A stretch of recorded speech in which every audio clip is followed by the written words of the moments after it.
Hey everybody, and welcome back to another book review. For the month of October, my book club did read another murder mystery.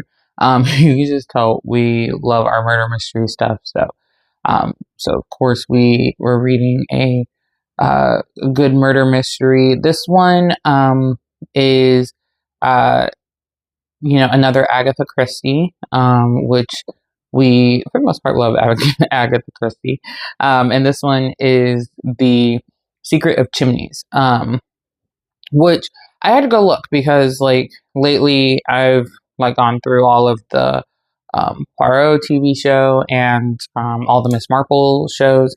And so I was like, didn't one of them do this one? And so I checked, and turns out that they did, but they changed kind of a lot of the plot structures and like the main parts of it. So I really was going and not really having remembered much of the story. So um, in this particular story, you have a main man, Anthony Cade, who as far as everybody knows, is just kind of this person that floats from job to job and doesn't really like have a main plan. He's just kind of like, I have this job right now, and then like if another opportunity presents itself, I'll take that on. And so he was living in, I think, South Africa or some place on the African continent, and he meets up with an old friend, and this friend says, "Hey, can you do me a favor and take this stuff to England? And I will split the money that I'm supposed to get paid with you." And so he does, and it starts this chain of events where you're just trying to kind of figure out like what's going on. So he has to take this like script from this former king or prime minister, I can't quite remember, of the country of Herzegovina, which is obviously not a real country, but sounds like something that would be in the Balkans or over near Russia, like just kind of the way things are very described. And so he's trying to do this, and then he gets entangled in a murder mystery, and all of like all the way at the end, there's like all this stuff that's kind of moving parts, and you're like, okay, so there's a missing prince potentially, and there are royals that like were killed or whatever, and that's what started this war in Herzegovina, and just there's a lot of back and forth things to kind of throw you off the trail. So I clearly have read a lot of murder mysteries, and I'm starting to catch on to a lot of things. So like one of the first things that they were talking about was that this like prince had died, right? And I was like, okay, so is Anthony actually the prince? Like I kept thinking it, and then at the end you find out that he is a prince.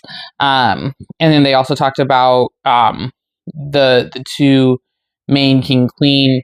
They get or they're supposedly murdered, and when the bodies are returned, they're like horribly mutilated and all this stuff. And you're just like, horribly mutilated likely means all these things. So yeah, there were a couple things that I did kind of predict. I did not predict the person who was the original murderer. It wound up being the governess of the children that live at Chimneys.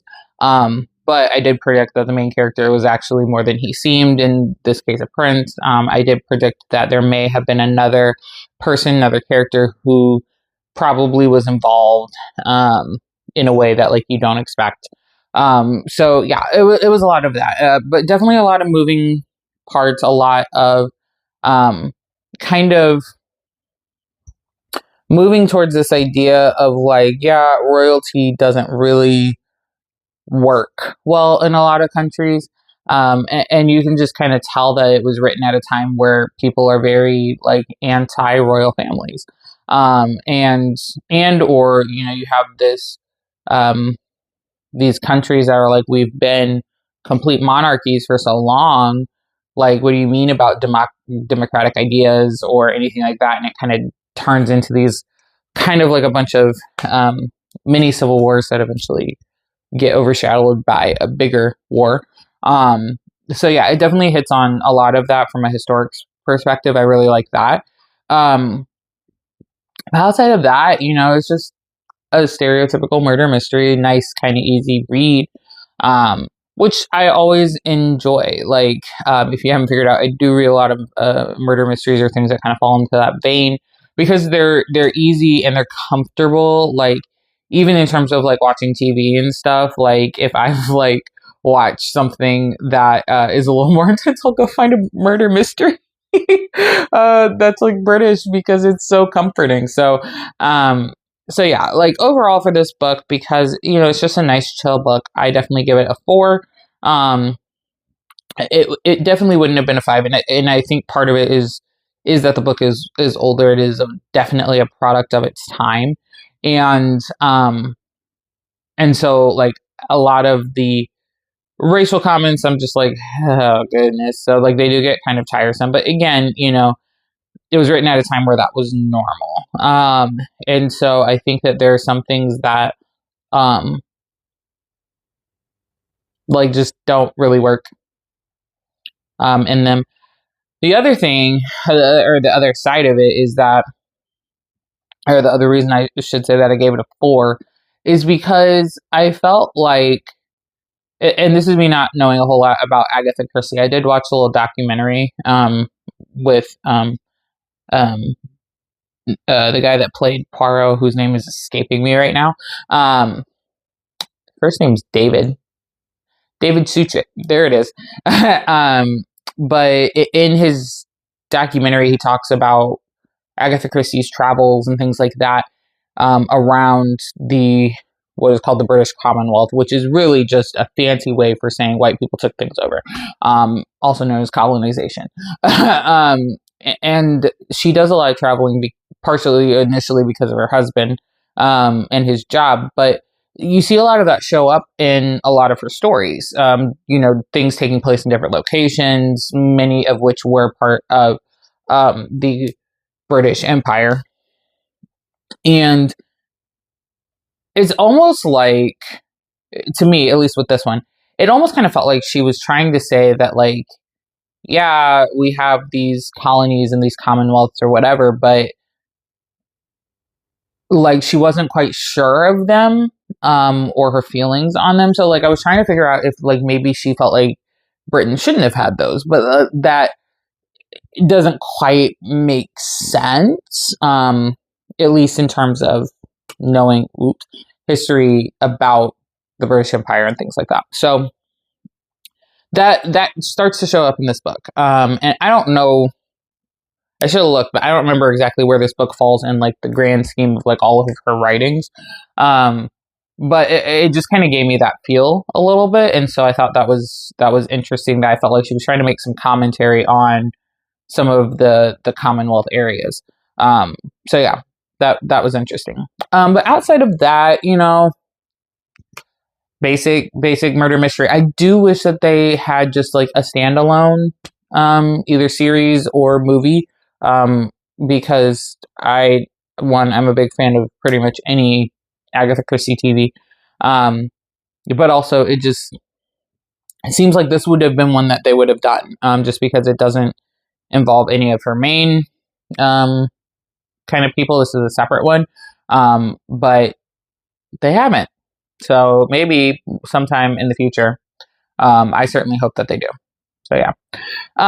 There you have it. As always, thank you so much for watching. I apologize that I am in my bedroom on this one, but I was at a camp weekend and I am very sore. And so I was like, I'm going to soak my feet and film. So apologies again for being back in the bedroom, but it's far more comfortable on every other part of my body. So, but as always, thank you so much for watching. Like, comment, share, subscribe if you so choose. Shout out to all of you that have done so. Welcome. We love books here, so we're going to continue the books.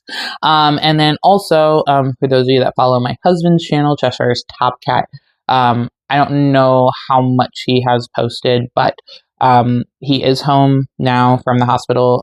He is doing a lot better. It is still just an adjustment. Anytime you've had an extended illness of some sort, your body just needs time to rest and readjust. And so he's starting to get back to a little bit of recording.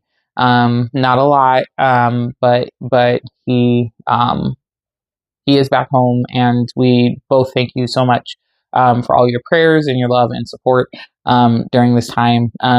It wasn't anything major. He's not dying, but it is always just challenging when you have an illness and you're trying to figure things out, and it's sudden, and so like all best laid plans are thrown out. But we've had amazing support from friends and family, and so we just continue to ask for prayers, and that God will give us guidance and grace. And so thank you those of you that have already supported us and prayed for us, and we just look forward to continuing those relationships, of course, with everybody, fans and things like that, but also